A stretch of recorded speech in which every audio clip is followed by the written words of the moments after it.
আমার নয়নে তোমার বিশ্ব ছবি, দেখিয়া লইতে সাধ যায় তব কবি। আমার মুগ্ধ শ্রবণে নীরব রহি, শুনিয়া লইতে চাহ আপনার গান।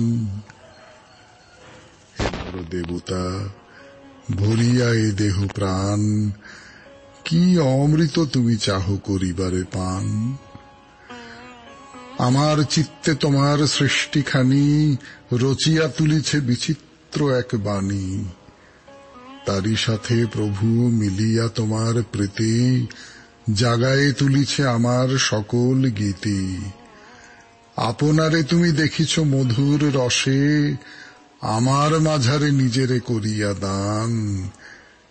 হে মোর দেবতা, ভরিয়া এ দেহ প্রাণ, কি অমৃত তুমি চাহ করিবারে পান। আপনাদের সৌমিত্র বসু শুরু করছে তার কথা 92.7 বিগ এফএম এ শরণাগত অনুষ্ঠানে। প্রথমে বিশুদ্ধ সিদ্ধান্ত মতে আজকের দিনটার কথা বলবো। আজকে বুধবার 8ই ভাদ্র 1428, ইংরেজির 25শে আগস্ট 2021। তিথি শ্রাবণ, কৃষ্ণপক্ষ তৃতীয়া, নক্ষত্র উত্তর ভাদ্রপদ। সূর্যোদয়ের সময় ভোর 5:20 হয়ে 32 সেকেন্ড। সূর্য অস্ত যাবার সময় বিকেল 5:57 হয়ে 4 সেকেন্ড। আজকে জন্মে মীন রাশি, বিপ্রবর্ণ, নরগণ। রাত্রি 8:48 গতে দেবগণ। ব্রহ্মলীন শ্রীমৎ মোহনানন্দ ব্রহ্মচারীর প্রয়াণ তিথি আজকে। গোস্বামী তুলসীদাস মহারাজের তিরোভাব তিথি আজকে। শ্রীমৎ স্বামী স্বরূপানন্দ গিরি মহারাজের প্রয়াণ তিথি আজকে। 1819 খ্রিস্টাব্দে বাষ্পীয় ইঞ্জিনের আবিষ্কর্তা জেমস ওয়াটের জীবনাবসান ঘটে আজকের তারিখে।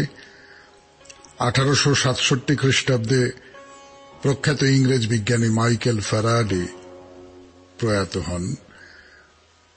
1930 খ্রিস্টাব্দে আজকের তারিখেই বিপ্লবী অনুজাচরণ সেনগুপ্ত ও দীনেশচন্দ্র মজুমদার কলকাতা ডালহাউসি স্কোয়ারে বা বিবাদীবাগে পুলিশ কমিশনার চার্লস টিগার্ডের গাড়িতে বোমা নিক্ষেপ করেন। 1900 খ্রিস্টাব্দে সাহিত্যিক ও সম্পাদক সজনীকান্ত দাস জন্মগ্রহণ করেন।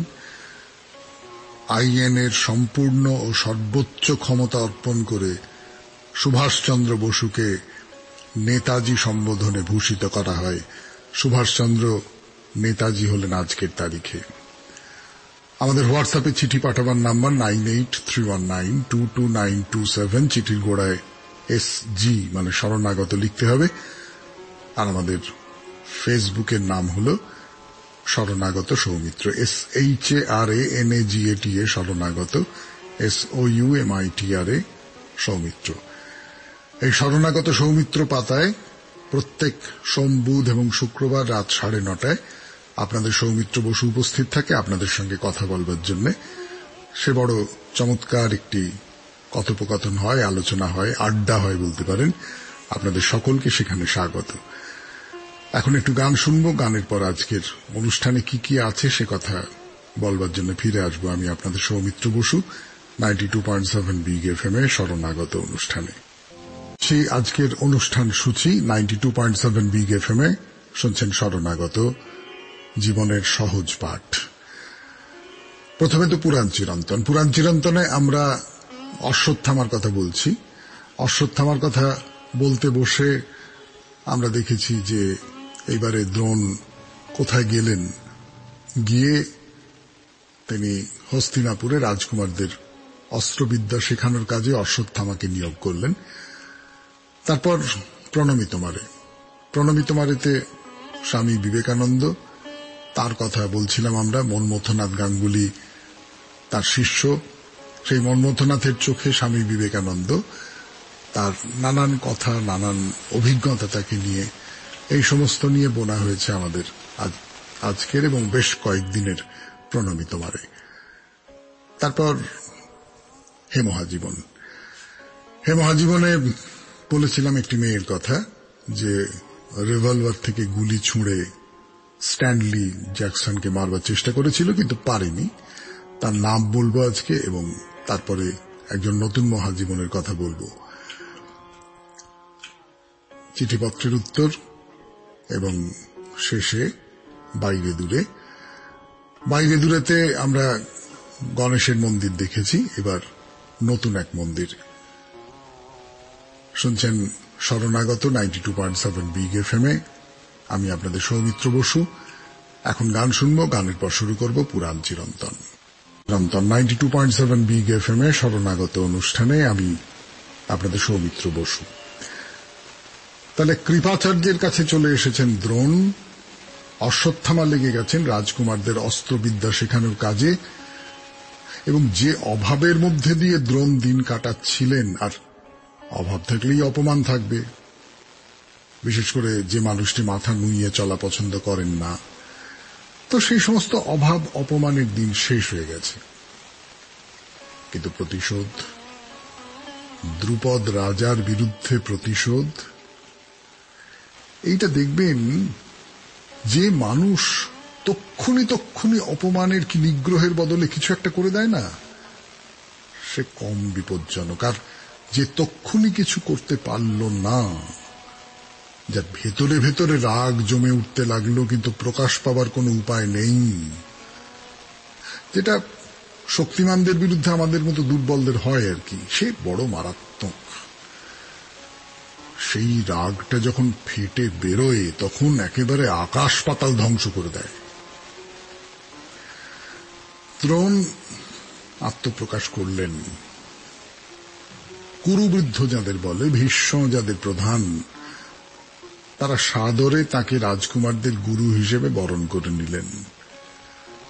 এখন থেকে কৃপাচার্যের মতো দ্রোণও রাজকুমারদের অস্ত্রবিদ্যা শিক্ষা দেন, সেই সঙ্গে শিক্ষা দেন অশ্বত্থামাকেও। কিন্তু নিজের ছেলের উপরে কি তার একটুও পক্ষপাত থাকবে না?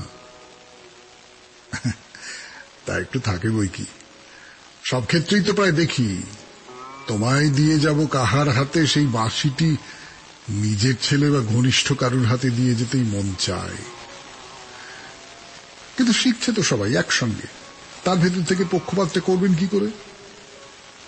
দ্রোণ একটা উপায় বার করলেন। তখনকার দিনে তো ছাত্রদের গুরুর নানান রকম ফাই ফরমাস খাটতে হতো, সে ছাত্র যদি রাজকুমার হয় তাহলেও খাটতে হতো।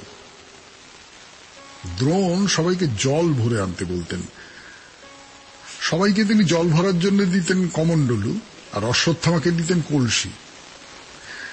কমণ্ডলুর মুখটা ছোট, তাতে জল ভরতে সময় লাগে বেশি, আর কলসির মুখের ফাঁদটা বড়, তাতে তাড়াতাড়ি জল ভরা যায়।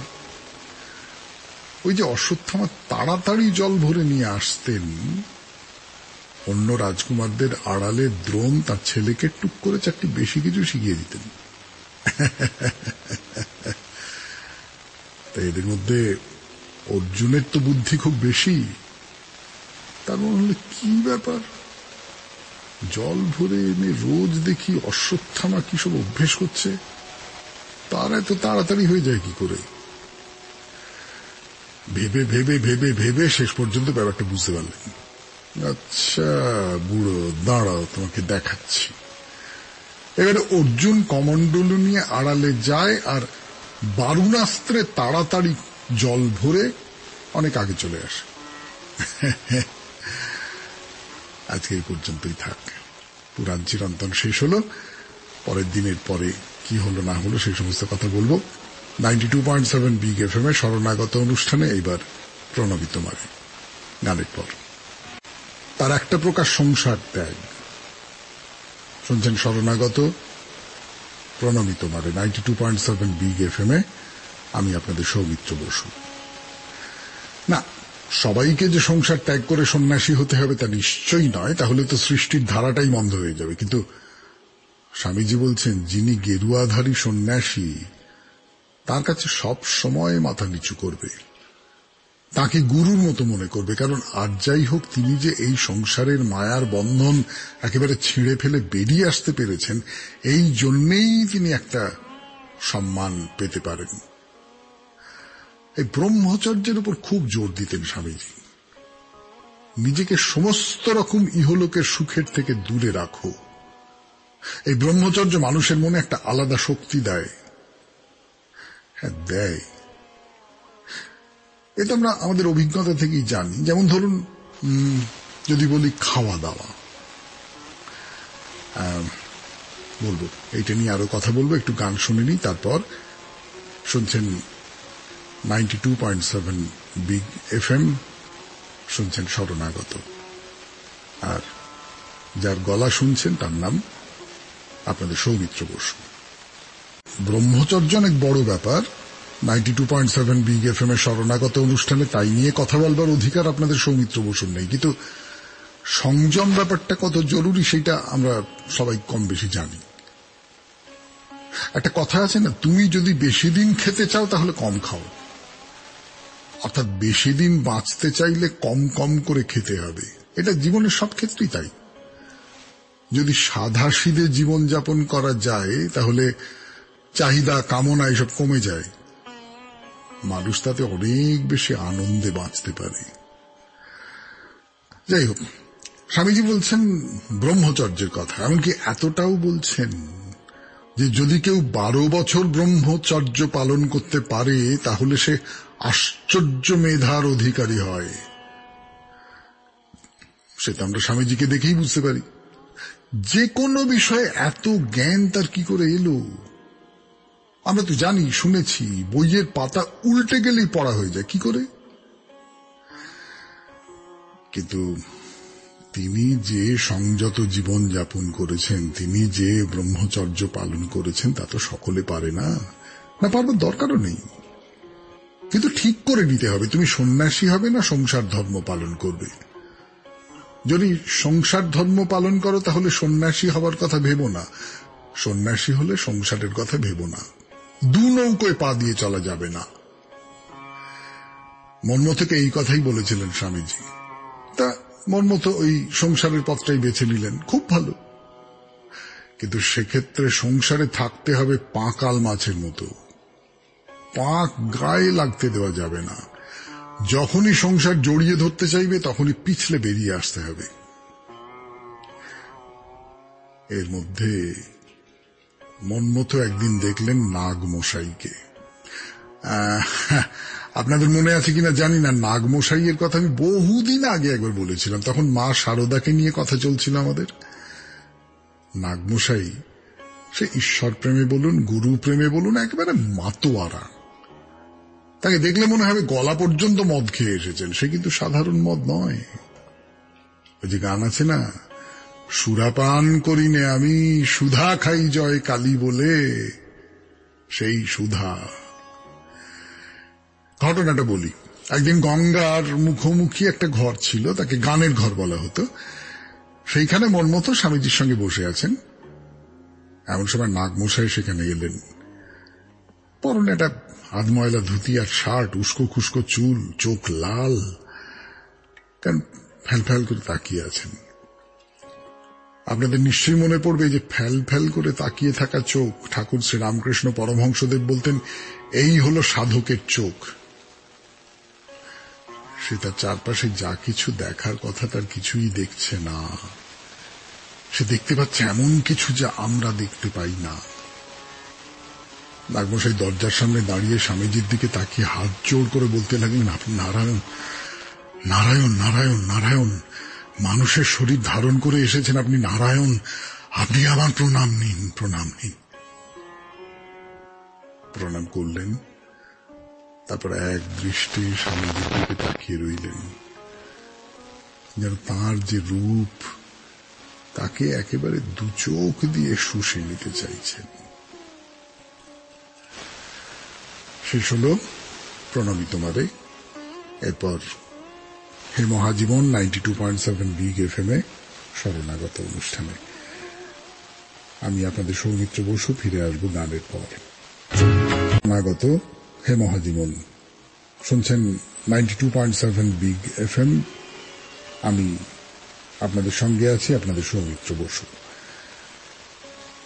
কলকাতা বিশ্ববিদ্যালয়ের সমাবর্তন উৎসবে একটা মেয়ে রিভলভার থেকে গুলি ছোঁড়ে বাংলার গভর্নর স্ট্যানলি জ্যাকসনকে। না, গুলি লাগেনি, হাত কেঁপে গিয়েছিল তার, ভয় নাকি উত্তেজনায় আমরা জানি না। শুধু জানি সেই আগুনে মেয়েটি দীর্ঘদিন ধরে বেঁচেছিলেন আমাদের স্বাধীন ভারতেও।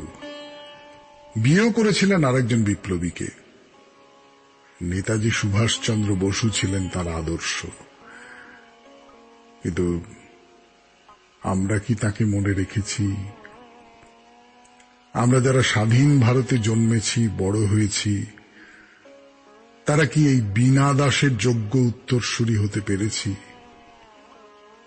হ্যাঁ, সেই মেয়েটির নাম বীণা দাস। তার জন্ম হয়েছিল 24শে আগস্ট 1911 খ্রিস্টাব্দে, অর্থাৎ গতকাল যেদিন বীণা দাসের কীর্তি কাহিনী আপনাদের বললাম, তিনি প্রয়াত হন 26শে ডিসেম্বর 1986 খ্রিস্টাব্দে। এরপর নতুন একজন মহাজীবনের কথা শুনছেন শরণাগত 92.7 বিগ এফএম। আমি আপনাদের সৌমিত্র বসু। শরণাগত শুনছেন 92.7 বিগ এফএম এ। আপনাদের সৌমিত্র বসু এখন শোনাচ্ছে হে মহাজীবন দ্বিতীয় পর্ব, নতুন একজন মহাজীবনের কথা। কোষ্ঠীতে কি বলছে? এ ছেলে খুব সাধারণ ছেলে হবে না, বড় হলে এর পেছন পেছন বহু লোক ঘুরবে। এই কথার মানে কি? কোন ধরনের লোকের পেছনে বহু লোক ঘুরে? যার অনেক টাকা আছে, যার অনেক ক্ষমতা আছে, যার অনেক রূপ আছে। এই ছেলেকে দেখতে বড় সুন্দর, ফুটফুটে, রূপ যেন ফেটে পড়ছে। বাকি দুটোর কথা ভেবেছেন আত্মীয়রা। তো ধানবাদ ইংলিশ হাই স্কুল থেকে প্রবেশিকা পরীক্ষায় পাশ করে ছেলে এবার কলকাতায় কলেজে ভর্তি হল। কলকাতার কলেজ, স্কটিশ চার্চ কলেজে ভর্তি হলো ছেলে। থাকবে হস্টেলে। খুব ভদ্র ছেলে, খুব ভদ্র, শান্ত এবং বেশ খানিকটা চুপচাপ। আর একটা বৈশিষ্ট্য ছিল তার, যা কিছু করতেন, যে কোনো ধরনের কাজ যত সামান্যই হোক না কেন, সেটা করতেন খুব নিখুঁত করে। এই যে চুপচাপ থাকা, এর একটা কারণ হয়তো হস্টেলের অন্য ছেলেদের সঙ্গে ঠিক মানিয়ে নিতে পারতেন না। তারা সব বড়লোকের ছেলে, যাকে বলে খুব বিলাসিতার জীবন যাপন করত হস্টেলের মধ্যে। আমাদের এই মহাজীবন সেই বিলাসিতার জীবনকে প্রত্যাখ্যান করতেই চেয়েছেন। একটা গভীর বিষাদ তাকে আচ্ছন্ন করে রাখত। এই জীবনের কি মানে?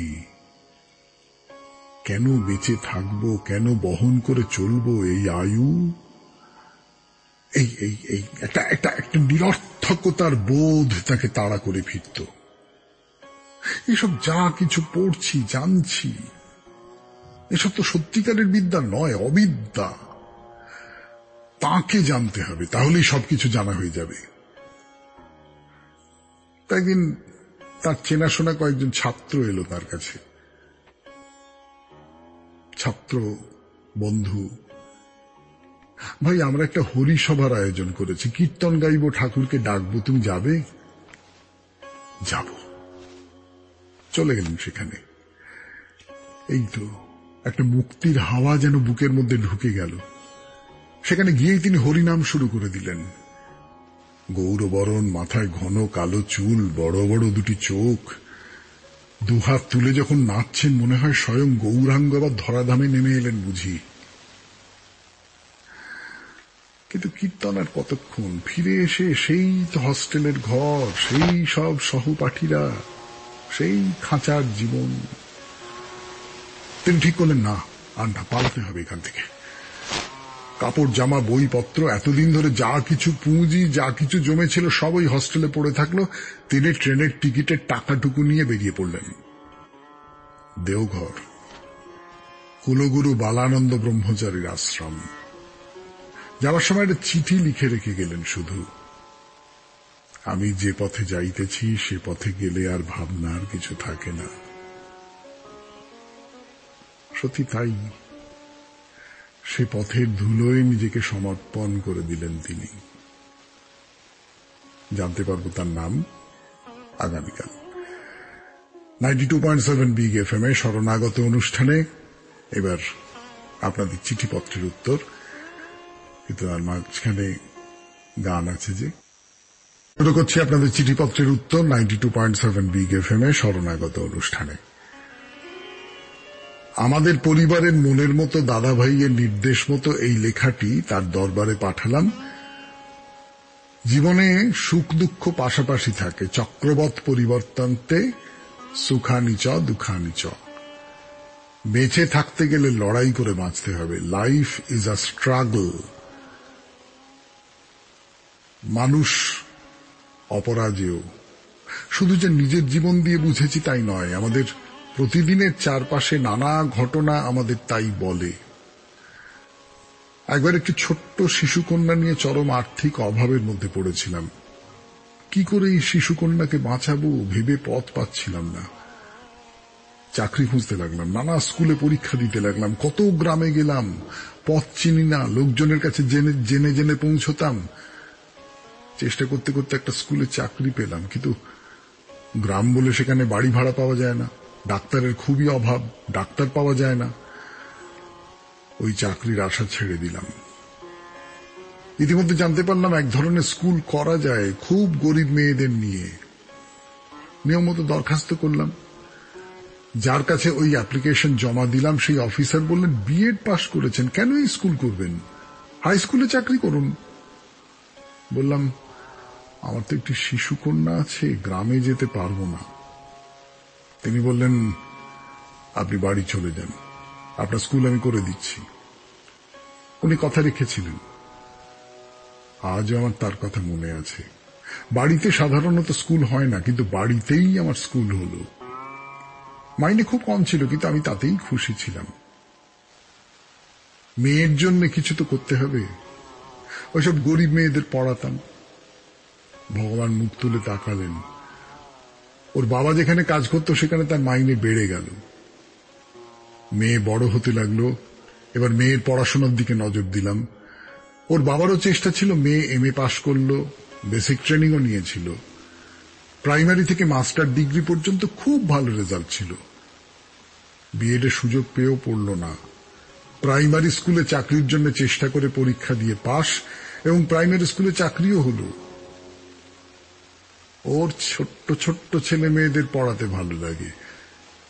গুটি কতক বাচ্চাদেরও যদি সত্যিকারের কিছু শেখাতে পারে, সেটাই আমার বড় পাওয়া। একদিন মানুষই চাঁদের মাটিতে পা রেখেছিল।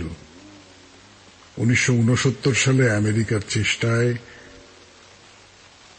হিমালয়ের শীর্ষে উঠেছিলেন তেনজিং নরগে এবং এডমন্ড হিলারি। চাঁদের মাটিতে যিনি প্রথম পা রাখেন তিনি হলেন নীল আর্মস্ট্রং। তার দুজন সঙ্গী ছিল, তাদের নাম এডউইন অলড্রিন, মিচেল কলিন্স। চিঠিটি লিখেছেন মুকুল সিংহ।